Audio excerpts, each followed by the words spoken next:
ছেলেটি মোবাইলে পুরনো মন্দিরের ছবি দেখছে আর বলছে, ওই দেখো, এই লিঙ্গটা কি আসল? এর ইতিহাস কি সত্য?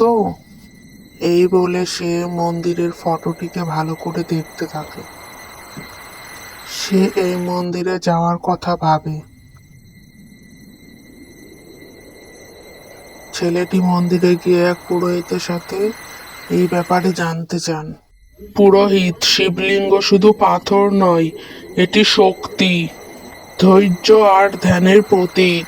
ছেলেটি চমকে ওঠে, চোখে আশ্চর্য একটু হাসি। ওহো, তাহলে ইতিহাস মানে শুধু বইয়ের পাতা নয়।